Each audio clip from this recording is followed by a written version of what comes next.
maybe we're in a really good area where daycares they have these curriculums and they are learning certain things at certain times. And it's, like I said, it's above what I could probably do at home. And so I'm very happy with where they've been. I love it. I love that too, because again, that gets to be part of that perfect motherhood, like crap message that gets put out there, because the idea of like childcare in perfect motherhood is a moving target, right? Like, you're supposed to work and you're supposed to be present and you're supposed to bake cookies and you're supposed to like make all the costumes and like all of that stuff. It's just this, you literally can't be three different people at the same time if you follow along with that assumption. Hello and welcome to the And Both podcast. Here we are going to hear from moms and those in motherhood that are doing the thing that works for them. They are honoring themselves alongside the all-encompassing role and level of expectation that is modern motherhood. And we are going to hear from as many different people as possible in their own experience. So you can find people to relate to. You can hear stories that will make you laugh, make you cry, all of the above, and that we will come together as a community to support one another in a way that is holistic and honoring of the woman and the mother as a whole. Hello and welcome back to the And Both podcast. I am here today with Jill Sutton. She is a mom and a host of the Living Her Legacy podcast, which we will talk about. But thank you very much for joining me today. Thank you so much for having me, Ashley. I have had that podcast now for a year and a half, and this is my first time actually being a guest on a podcast. I love that, because you gotta, like, at some point you get to be on the other side of the chair, so you get to try it out. Yes, it's been a journey. I really feel like the podcasting thing in general has been just a huge area of personal growth for me. And this is like my next step, is getting out there and sharing with other people. Yeah, for sure. I think it's really fun to do both, because I think it helps too. Like, I've done guest spots on other podcasts where some are super structured and some are not so much, but also every host has a different way of doing things. So I think that helps in the full scheme of things. Even if I don't integrate those pieces, that helps, I hope, in the long run. Yeah, I agree. All right, so let's start with you giving a little intro, who you are, what you do, all of those things, and then we'll go from there. Sure. My name is Jill Sutton, like Ashley said, and I am a physical therapist by background. So I had a 10-year clinical career as a physical therapist. I now work non-clinically. I'm married. I've got 2 kids with a third on the way, and just in a place in life where I'm wearing a lot of hats. I started that podcast about a year and a half ago. I have a website or a blog, or whatever people want to call it these days, that I'm revamping and getting more off the ground. And then a family vlog YouTube channel. So doing a lot of little fun things here and there, but that's the gist of who I am. I love it. And so you are, when are you due? Yeah, so I am 9 weeks out. So I'm about 31 weeks right now, but I have holiday babies. So I have a Christmas baby, I have a Labor Day weekend baby, and this is the 4th of July baby. I think that's really smart. I know that like it doesn't always work out that way, but like this way, like everyone's together anyways, right? And you're just like, oh yeah, we're going to do this too. Christmas is hard. I think Christmas is a hard baby time for like parents and babies, but everyone's already together. Yes. I like so that. So far, everyone has their own holiday off school. And yeah, so exactly like you said, not something that we technically planned, but it's working out now. Yeah, like they said, the Christmas baby, I feel for her sometimes, but we've done it to where if we're celebrating her, it's like the very first weekend in December. And so it's quite separate from her actual birthday and Christmas. That's perfect. I love that. My kids all get the option of not going to school on their birthday because it's your day. And so some years they've taken me up on it, and some they're like, no, I want to go to school. And my teacher gives out like a pencil and all this stuff. And I'm like, all right. But having a day off of school, I feel like that might be pretty awesome just all on its own. Mm-hmm. Yeah. I love it. So how did you go from PT to podcast? What's that transition like? It is a convoluted, long story, but one that I love sharing because I feel like so many people think like this idea was just like instantly in your head and you know what you want to do in life. And like, it doesn't always work out that way. It's just unfolded really. I was a really driven person. I wanted to be a physical therapist from middle school. I went to PT school and therapy school is hard. It is not a walk in the park. And so I had always prided myself maybe on these big accomplishments and I loved achieving something, learning something, achieving something. And so I became a physical therapist. My passion was to help people. I really wanted to help people get back to it's full circle. We'll get there.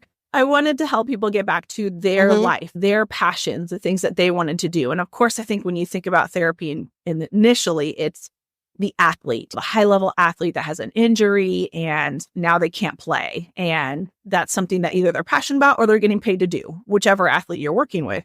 And that was the idea behind me wanting to be a therapist. Now, go to school and there's so many more options and you realize that you can work with people that just can't get through their daily life with this injury or this pain or whatever.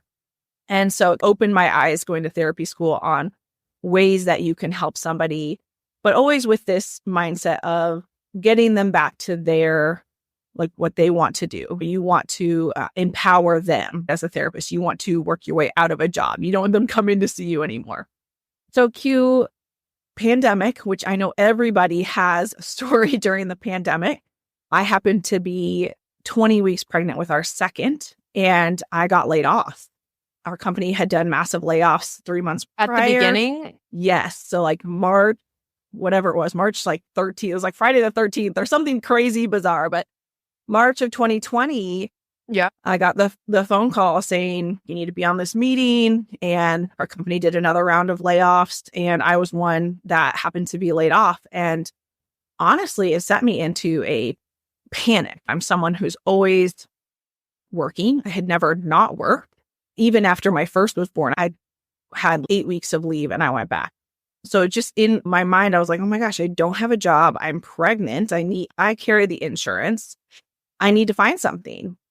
And I was interviewing all over. I had two people offer me jobs, but I was like, it doesn't make sense for me to take these positions because I wouldn't have benefits kick in until even after baby was born. It just totally changed my course. And it really threw me for a loop as far as who I was as a person, because I think a lot of us can carry our identity in our career or our job. And this, I think, really launched my personal development story and journey.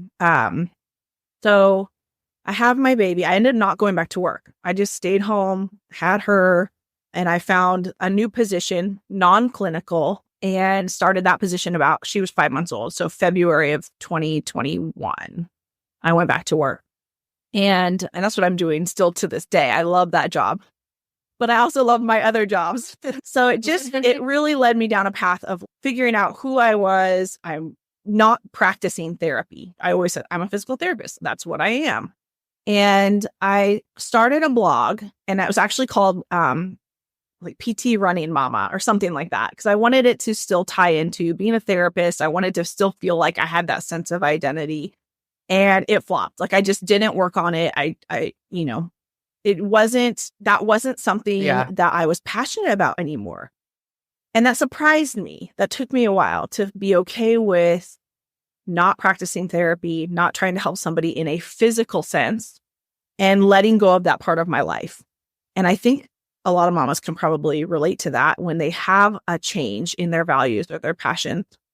So I know this is a super long story, but I restarted a blog, just self-titled Jill Sutton, and I put maybe 6 or 7 blog posts up about mindset and lifestyle and things like that. And then the podcasting course landed in my lap, and I had never thought of having a podcast before, never in my life. And I just took this 5-day free course and ended up signing up. There's always an offer at the end. I ended up signing up to take this whole 3-month thing to launch a podcast. And during that journey, I was like, you know what I'm passionate about? Because here I am postpartum after my second. and had gone through the newborn phase where you're just totally immersed in newbornhood, like you're literally barely surviving. And then I'm having moments of clarity where I'm like, I can do something for myself now. I can look at things that I'm passionate about now. And that period really struck me as something that I wanted to do to help people again. But here we are back to helping somebody else return to a lifestyle that, even if it's different from what they had before, it's what they want now. And so it was like a full circle moment. Throughout my PT career, I started doing a lot of like postpartum and perinatal therapy for women, for mamas. And that became my kind of like focused niche group. And so it just carried over to the podcast, where I wanted to help mamas realize that's not just your identity. That little piece of motherhood or newborn, those 4 or 5 months of newbornhood where you really feel like you've lost yourself, isn't where it has to end. And you will have passions again. You will have values again. And you're going to have to sift through them and find yourself again. But I would love to be the one who's bored. I love it because I think too, like, I definitely relate to so many areas in your journey, like in my own way and in my own journey, like clinician that sort of always thought that I would be a clinician. Like I went into it believing that that's what I was going to do. And that's what I was going to do for all of it. And then realizing that although I worked in a setting that was predominantly women, it wasn't designed for women. And there was so much that had to be like juggled and dealt with, and all of those pieces that I was like, I love what I do. And I love the idea of helping people. Same thing, right? OT, PT are like a left hand and a right hand. Like I want to help people get back to functioning optimally in their life and all of those pieces. And there's, in that clinical piece, there's so much of a physical and cognitive approach that you have to all of that. But then realizing that so over and over again. And I think too, like PT, a little bit less so because you guys, whoever does the PR for PT did a way better job than the PR for OT, because usually we only see people once they've gone into the hospital, like for an accident or an injury or something. But I can't even tell you the number of times that I had people say, I wish that I had access to an OT, like in general. Like, this is such a cool job and this is so great that you guys do this. How come you don't work with people like regularly? And that fed in for me, like that fed into my own job. Like when I started Dovetail, I started using all of the OT pieces to create solutions for people. And that was along the same lines of, I know how to do these things and I know why these things are important. And I think that other people think that these things are important. So let's just put it out there and put it out there. And there are flops along the way, same. But you come back to this idea of continuing on that straight line of, I really want to help people and this is how I can do this. And so I'm going to take the skills that I have, and they may look different than like a clinical therapist, but I am still a therapist and I still have I have all this training and you have all this training. And how do we make it maneuver in a way that we can reach the people that it probably wouldn't necessarily reach, in all honesty? I think what you said is so true. And you hear that all the time as a therapist is, like you said, I wish I knew about this sooner, or I wish I had access to you. And I think that's part of the reason I think I even started looking non-clinical, because you feel stuck sometimes in the therapy rut. And that really got to me, as far as if you work in an outpatient clinic, you have to be approvable by insurance and you have to work the quota to make your company money. So your hands are tied. It's a whole nother way of seeing the golden handcuffs, right? You love what you do, but you really can't do exactly what you want to do for people. And you can't offer the things to those that really might need it until it's too late, right? Or they have the surgery and they come see you. Yeah. And that was definitely a frustration of mine, being just in healthcare in general. And I think that's why you see so many more people that are going a more non-traditional route, or even staying traditional and having a cash-based clinic where they don't have to abide by the rules of insurance or things like that. And OTs having websites for parents with young kids on how to watch their milestones and how to work on fine motor skills and things like that. And those are wildly successful. People are looking for that stuff and maybe not wanting to go the traditional route of going to a clinic to get those services. Yeah. I think too, it also speaks to like how fundamentally broken healthcare is in this country, because there's just so many barriers to a clinician and the people that are looking for that specific help. So when we had in the hospital that I was in, the last one, so I was full-time, and then I had my first, and then I went back part-time, and then I had my second, and I went back per diem. Like I gradually eased out of it. Good for you. Yeah, we had no childcare. So it wasn't like that's another piece, right? Like we had no childcare. It's not like we had no opportunity for childcare, but the barriers to finding affordable, safe, reliable, whatever, all of those pieces were so big. And we don't even live in a place where we don't live in a childcare desert.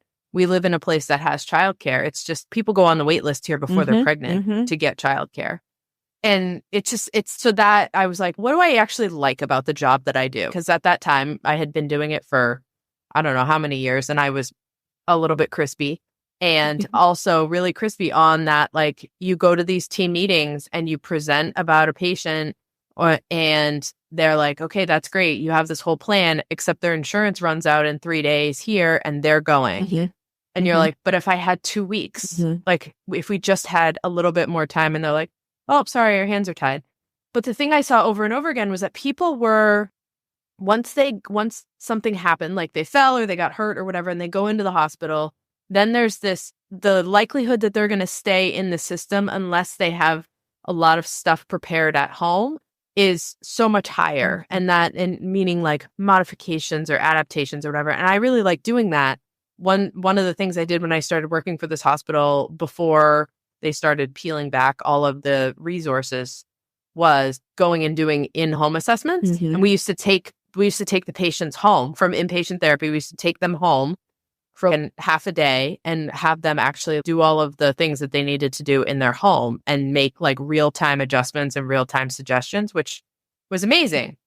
So fast forward to me saying, I can't do clinical because various reasons anymore. I know I can't do clinical. I really want to. How can I still help these people? So I ended up starting a private practice of just doing the home assessment piece to help people plan to make modifications or have a plan in place so that when they got older, they didn't necessarily have to modify their homes, but they already had a plan in place. So if something happened, they would have a plan instead of being like shuttled along, or you have someone put a grab bar that you hate in a spot that you're not going to use, and all of those pieces. Right. Like it's just, I'm preaching to the choir Yeah. here. Oh, yeah. We could go on all day probably about the inadequacies and failures of healthcare and how much we want to change it, but it's such a slow process. And like you said, long are the days. Yeah. Long ago are the days where we did those home health visits from the hospital. I remember that period of time. I did a short stint in acute, and I remember doing some of those and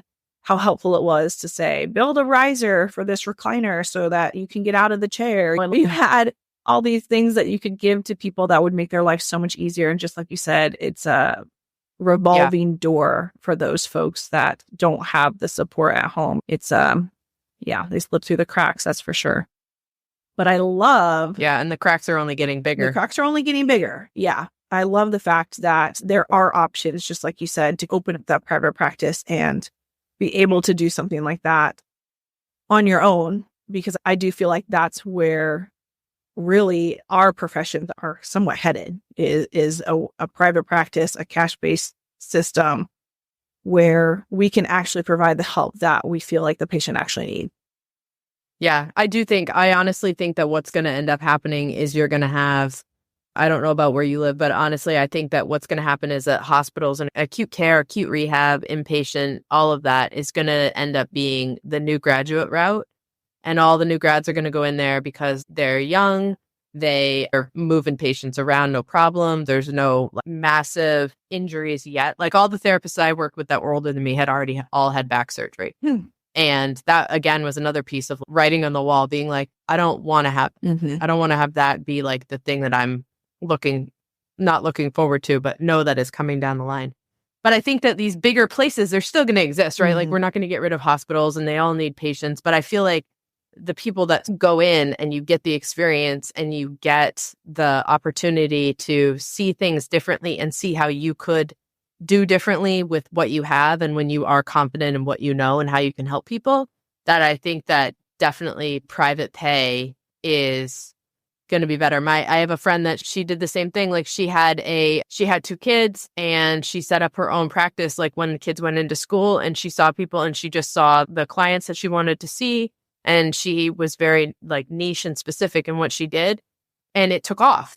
It was great. And I think that's what's going to happen, is that we're going to all find like, a population that we enjoy working with, a population that we can really specialize in helping. And then that's going to be how we move forward, which is to the benefit of everybody. Mhm. No, it really is. Yeah, I 100% agree.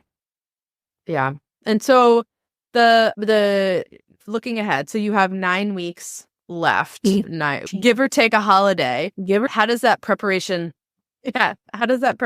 look for you? Yeah, so Given the things that you do now?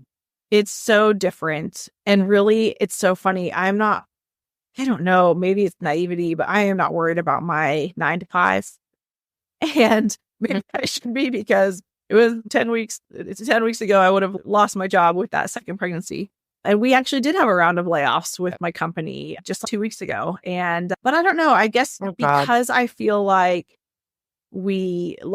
honestly, I was like I said, in a panic when I lost my job during the pandemic, but I really felt like the Lord just provided for us. And we actually came out better than we would have had I remained in healthcare during that time. And I just don't have I'm not worried. I'm really not worried. So the job I have now, I actually work for an insurance company that does pre-authorization. And I love it because I'm still using my therapy brain, and I'm getting to say, yes, this person meets for skilled therapy and they really do need it, and their home is not equipped or set up, and they can spend a few days in skilled therapy before heading home. And so it does make me feel like I'm still using that therapy piece in my 9 to 5. But as far as this job, it is so regulated. Everything has a work instruction, and whatever I finish, someone else can complete. So as far as this job is concerned, I'm taking my leave. I'm walking away. I don't have anything hanging over me. I don't have to complete anything when I'm off. No patient notes right before or after the baby's born that I've got to finish, like in home health, when you bring the computer home and you're like, oh gosh, I got to finish these before someone else can see the patient. None of that. So that's a huge blessing. As far as what I'm more concerned about, I guess I should say, is having the podcast ready so that it can just float on autopilot while I'm out for so many weeks and not doing anything, and having the blog posts written that'll just auto update and go on the blog. And those are the things that it's so funny because that's what I'm more passionate about. That's what I want to pour into. That's the community that I want to build. And so that's taking up more of my mind space during these few weeks before baby 3 comes, is just to have that ready. And that's pressure I'm putting on myself. And that's something that I'm doing, like I said, I've been doing a lot of mental work since the pandemic. And that's something that I really find is super helpful, where I'm just like, this doesn't have to be every week. So far, I haven't technically missed a week in podcasting. And that I feel like I'm proud of myself for that. But that's a pressure that I've put on myself. That's like, I must post weekly. I must do this. But like I said, I want to be a resource for mamas. I want people to see that they can pour into themselves first. And I want to get that information out in a voice that's mine. Because there are other women out there that have wildly successful motherhood blogs or entrepreneurial blogs or things like that.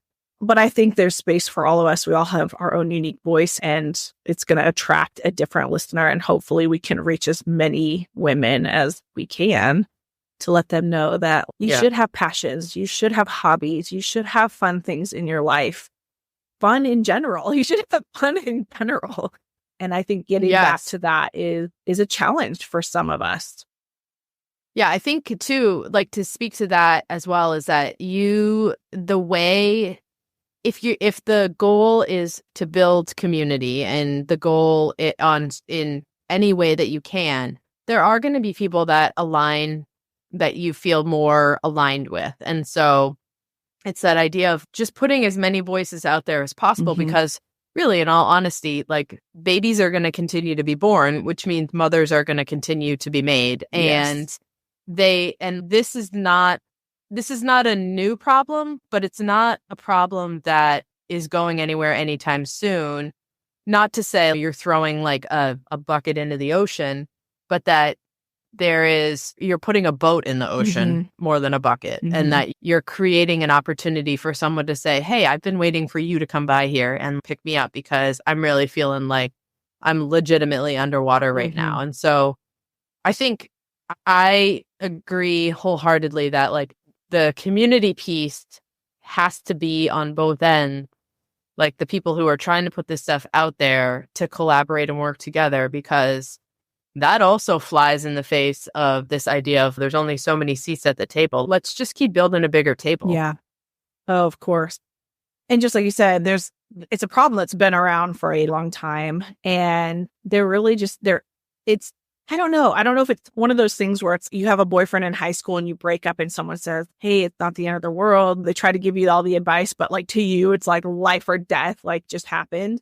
And I don't know if it's just the same mindset. Like, people can say, hey, that newborn phase is hard. Let me know if I can help you through it in any way. It's almost like until you get to that point, like for me, I don't feel like I had to do a lot of like self-reflection or mental work before I had kids. I just powered through everything. Like it was just me, or it was just me and my spouse. I had my career. If there was a challenge, I would face it. Now I'm responsible for me, my kids, my job, like all of these things. And the me part disappeared for a while. It was like everything else had to come first. I had to take care of everything else first, because that's really what, honestly, I felt like fulfilled me, was that achievement or that productivity or that like making sure everything was taken care of.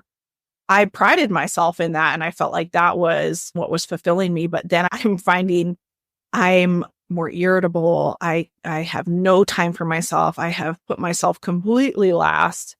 And yes, these things are all taken care of, but not very well. Like when my kids do something that drives me crazy and I explode at them, it's not the mom I want to be. And it really took a while to get me to that point where I was like, I have got to figure out what's going to fulfill me. And whether that be a hobby, reading, doing my devotions in the morning, going for a walk, lifting weights, listening to a podcast, whatever it is, like I have to fill myself first with things that I find of value and that are going to fill me up in order to then do all those things to the best of my ability. Yeah, I think, yeah, for sure. And do you feel like because you were like prior to children, like there's so much of this emphasis and this pressure on being driven and like being in a track that has, I guess, easily identifiable milestones, right? You want to go to PT school, I go here, I check the box. I go here, I check the box. I finish school, I do my internships, I do my practicums, I take my exam, I get my job, I do that. But with parenting and motherhood, because that's what we're talking about here, there is no timeline. It goes from being this like chairlift kind of approach, right? Like you get on the chair and you go to the next station and you go to the next station, you go to the next station, till like you get off the chairlift and now you have to ski down. There's no path. Right. You just go where you go. Right. But don't hit a tree. Exactly. Yeah, it's much more blurry. And so I do think it is a little bit harder to define or find fulfillment in an accomplished thing, because nothing really gets accomplished. You've seen the reels where you go to throw something in the wash and you see this and you got to go clean up that spill. And then it takes you to over, and you're like constantly doing 1,000 things in your day. But what actually did you do? What actually happened? Because it just feels like it's a constant thing. And again, I don't know if you can really not warn, but tell somebody that's the way kind of it is, and to shift your mindset, like find something that, again, fulfills you. And then you can pour out onto your kids. And that doesn't have to be your accomplishment. Your kids don't have to be like what's the right phrase for that? Like, they're not performing for you. They have bad behavior. It's not a direct reflection on your performance as a mom. That's kid. And so I think so much of the time we take that on ourselves, but like, really, we're just there to help them learn on their own. They need to. My two now, they love each other, but they hate each other. They're 3 years apart. And so sometimes they're fighting. And like, I have to be okay with letting one physically hurt the other and them figuring out how to have that conversation with each other and repair, because that's real life. I can't protect them from everything, and I can't keep them from everything, and I can't have everything be this wonderful bubble, because that's not real life. And I need them to be able to have that experience out in the real world and learn from it. So I think as far as like being that controlling, being that feeling like I need to have everything together, you have to let that go in parenting and be that guide for when they're maybe struggling to do that repair. Yeah. And you definitely have to put out too. I think there is no way that you could have told me anything about parenting before I had my own kids. And it wasn't like I had this idea of who I was going to be. I feel like I was more of a not doing that. And it wasn't even anything specific, but it was just like I could not be told what it was going to be like and believed anybody until I experienced it myself. And maybe that's just more on the like stubborn side of my personality. But I was just like, I didn't want to go into it with like really preconceived notions of what was supposed to happen. Yeah.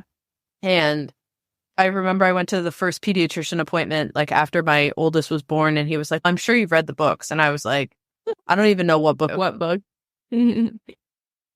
What? Like the books? Is there a list? Like, I don't know. And if I had gotten the list, I probably would have read it. Yeah. But I just was so like, I need it to not be what I've done to get to where I am right now. Like I need to not have a preconceived notion about what it's going to be like, because in school and in career and all of that, like I was always like, okay, here's the end goal. These are the steps that I can chart out to get there. Whereas in motherhood, it was like, okay, the end goal is to send a fully formed, fully functional, fully whatever human being out into the world. Yes. I have no idea who this person is. I have no idea what they like, what they don't like. I don't know anything about them. The process of having to learn about them as a person, them learn about themselves as a person, me learn about myself as a person. There are 0 checkboxes that could be applied in that situation. So let's just weigh it. Yeah. And maybe that's more of the OT in me too. It might be. No, I hear you. And I feel like too, going back to that hard newborn phase, I don't know if it might not be a common phrase, but I remember saying you have to learn your baby. You have to like get to know your baby, and you're like, oh, now after so many weeks, I can identify that cry. That's a hungry cry, or that's like a my belly hurts cry, or that's like a change my diaper cry. And you do learn them, but it takes time. You would think like this is intuitive. It really doesn't feel like it is during the trenches of newbornhood. It's just what is this thing, this creature that I now have, and I have to learn who they are, and it's a two-way street. You're going to learn so much about them. You're also going to learn so much about you. And I feel like, especially after baby number 2, like I had to do so much more self-reflection on like my upbringing, what my mental patterns are for raising my kids. My second one was my challenging. We call her an Ezzy monster from the beginning. She is just a beast, and still to this day is, but she has really helped me relook at just what I've held on tight to in parenting and what I need to let go of in parenting. And again, you think this is my second. I've been doing this now for 6 years. You would think I would have learned something, and I have, but so much changes with probably each kid, but just taking that time to look back at yourself and being like, why, when they do this, is this so upsetting to me? Or like, why do I feel like I need to control this? Or what is it? But I think having that mental peace, or I don't know, I started going to therapy because I was like, I need help with this. This is a lot of unpacking. that I need help with. And it's been a wonderful journey. And I feel like I've learned so much about myself, and I'm able to see where I'm flawed and what I don't want to press onto my kid. And it's not perfect. It's definitely not perfect, but I can at least see that and be like, okay, sorry, girls, I didn't mean to be upset about that. Or like, you just learn so much over the period of their growth and development. And like you said, the purpose is for them to be individuals that can handle themselves in the world and can see a situation for what it is and respond in a way that is good and take care of themselves. Yeah. Especially with girls. I know you have children, but I'm not sure if they're girls or boys. I have 2 girls and 2 boys. Okay, so you've got both, but I've got 2 girls, and I just feel, especially with girls, like I want them to have a voice and to be able to take up space. And I feel like some of this was like, I don't know, maybe it was, I don't even think my parents ingrained it in me. I think it was just societal, where it's like, we're supposed to be quiet and we're supposed to help others and we're supposed to pour into everybody else and not take care of ourselves, but it wasn't ever prioritized. And I want them to have that. I want them to be able to feel like they can say no and they can have an opinion about something and voice their opinion. And I want them to be body confident. We have all these things that we want for our kids. And so I definitely think like it's a journey. It's a journey. Parenting is a journey, and it's a two-way street. Yeah. It's you and it's the kid. Yeah. Yeah. And I think, like that, I love that, talking about going to therapy and talking about reaching out and asking for help and all those things. Because I think too, also, like we still face this, I know we all still face this idea of like perfect motherhood, because that's what gets like splattered all over everywhere. But there's no actual perfect mother. But there's always this idea of the thing that you're doing is either not right, not enough, not, the gauge is always off for where you feel like you're supposed to be. And like, where does that supposed to be come from? And so I think that the more, like you're saying, like the more people that we have out there that are saying like, we are trying to build community and we are trying to help people. I think that it's so important for people to talk about their journey in getting to this place. Like it is the elephant walk of parenthood, right? Like I go to therapy and you go to therapy. We have children and we realize that having 1, having 2, having 3, it's okay. There's patterns here that I don't like. And the direct reflection of the patterns that I don't like, I don't know where that comes from. And it's not my kid's responsibility to be beholden to my pattern. It's my responsibility to fix the pattern, figure out where it came from and sort out that junk drawer, close it up, and then carry on in a way that is more in alignment with who I am and who I want to be as a parent and how I want to experience my family and how I want to experience my life. And I think that is a huge, huge help and benefit to people that are coming up behind who maybe are in that newborn phase. And they're like, I just literally had the world's biggest rug pulled out from under me.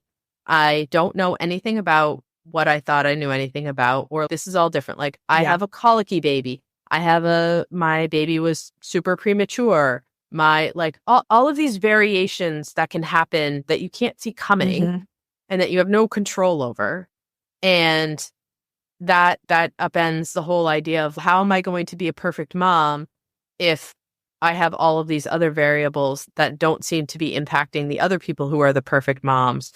But there is no perfect mom. There is no perfect child, which is also a super important thing to point out. Like there is no perfect child. And that presenting a perfect child is such a heinous thing to do to other families, because it's that idea of I figured out the magic loop. And I have 4 kids. My husband, I remember this like with my second or third, they were losing their minds. No, it was my third. So my third is a girl. And she is full of fire and I love it. And she has a lot to say. But for a long time, she had like really strong opinions about things, but she didn't have the language yet to say that stuff. And so she screamed. It was a lot. But it's not too much. It's just a lot because this is a little person who's trying to express themselves or whatever. And I remember at one point my husband was like, we did not have this with the other 2. What is going on here? And I was like, this is a completely different person. like we've rolled the dice again and we got a whole different blend. It's like a whole, you have all these variables and you put them in the bingo wheel and then you pull out a human and you're like, okay, you've got some like this. And there's a lot of similarities among the kids and they're all definitely related to each other and they all have some of the same quirks and some of their own quirks and things like that. But it's that idea of they are who they are and I want them to be exactly who they are now and when they go out in the world, because fostering that confidence and that belief in oneself is what's going to be the thing that helps them identify like people they want to have in their life and relationships they want to have and things that they're interested in having or not having and knowing themselves and listening to themselves. Yeah. And that's just that idea of like, how do I prepare myself and how do I do the work on myself so that I can help them in the best way possible? Yeah. And I feel like that is exactly where my husband and I are with my second, with Esme. She's 3. And it's one of those things where it's like you want to foster that independence and you want to help her with her voice without completely squashing her because she also drives you crazy. And so it's like, how do you balance that being a parent and guiding her, but also letting her say no, letting her say, I don't want to do that. And not just in a toddler way, but like with certain things, or like I said, certain things you just have to end up letting go, whether it's dressing themselves or whatever. And you just, okay, that's on you. Giving that up, like giving up the idea of I have to have all of the reins in all of these situations and putting it out there for other people to say, you can't hold all the horses all the time because you will drive yourself crazy and you'll get drawn and quartered and you don't want that in your life because you want to like at the end of the day, you're not there. Yeah. You're just doing it all for everyone else. Yes, absolutely. I love it. I love what you're doing. I think that, again, like another voice to add to the helpers are going to help the people that are out there, maybe reading a podcast transcript at 2:00 in the morning going, I am not sure what happened, but I am in the deep end of the wave pool and I feel like super alone. Yeah. Yeah. For sure. Treading water and then, finding someone that says, you will get through this. And part of it is turning that focus inward and maybe doing like a values quiz or doing something where you can see what is it that I am passionate about? What is it that I want to pursue or align my life more with in that time? Yeah. I love it. So you have, your daughter is 3 and then your other one is 6, you said? Yep. That is and it. So how do you, what is your childcare situation? Yeah. So my 6-year-old's in kindergarten now. And so that one, we're like breathing a sigh of relief to not have a daycare payment for a little while. We still have a daycare payment. My 3-year-old is in full-time daycare. And she went to daycare at 5 months old. And that's just both of my husband and I work full time. It's something that we love to do. And thankfully we have pretty good daycares in our area, not to say cost wise, but as far as I really feel like they're getting a lot out of it being in daycare, a lot of good friends and learning so much, colors, numbers, all this stuff. And I think the biggest thing for us is just feeling confident in the daycare and that they're safe and well cared for. And it's really helped us out a lot. But so we've got a full-time daycare and then a kindergartner. And so come the end of this year, we'll have 2 back in daycare again. And we'll be scrimping and saving to afford all of that. But it is worth it to us. Yeah, it's true. And I think that another thing that is helpful is because there's this idea of, daycare, right? Because that's also part of the messaging that gets put out there, which is really, I also think bogus, is when you have a place for your kids to go that you feel safe and you feel comfortable and you feel confident that someone else is doing just as good as you in terms of like making sure that your kids are safe and making sure that they're fed and making sure that when they, they cry, they're like, someone's not just leaving them there and all that stuff. Like the peace of mind that brings knowing that when you hand your baby or your toddler over to somebody else, or when you drop your kids off at school, even that's also an important space. Yeah. That also frees up the bandwidth to be able to think about those things where it's, what do I want to do? Even if you're at work or you're driving or you're whatever you're doing, but it's not something that you necessarily ever get a chance to turn off, but that it gets turned down, which frees up that space for you to be able to say, okay, let's think about other things. Yeah. And I think peace of mind is everything when it comes to daycare. And honestly, for me, I feel like they do a better job. Like for me to be able to have that break and then come fresh to my kids, I feel like it makes me a better mom. And they do so much. Yeah. If I think about if I had them at home full time, I would do less than a quarter of the stuff that they are doing in the classrooms at daycare. And I just feel, again, like maybe we're in a really good area where daycares they have these curriculums and they are learning certain things at certain times. And it's, like I said, it's above what I could probably do at home. And so I'm very happy with where they've been. I love it. I love that too, because again, that gets to be part of that perfect motherhood, like crap message that gets put out there, because the idea of like childcare in perfect motherhood is a moving target, right? Like you're supposed to work and you're supposed to be present and you're supposed to bake cookies and you're supposed to like make all the costumes and like all of that stuff. It's just this, you literally can't be 3 different people at the same time if you follow along with that assumption. And if you have if you have in-home childcare, if you have daycare, if you have babysitters, if you have family, if you have whatever your makeup of childcare looks like, if that allows you to carry on and do something for yourself, where it's either work or it is going out with friends or however that looks. But if you have that piece taken care of, it is so important to be able to free up that space to do other. Yeah, and I think you're right. I think sometimes go for it. No, go ahead. I think sometimes it does get frowned upon, or if your kids are in daycare, you better be working. But I know a lot of people that will do 3 days a week just so they can have some time and to themselves. And I think to each his own, like everybody needs what they need. And like you said, there's no perfect mother out there. You've got to find what you need, be able to voice your needs, and then act on them. Yes. I really love that. That sentence in a nutshell it's so important. Yeah. My fellow allied health person who sees the bigger picture. That's right. I love it.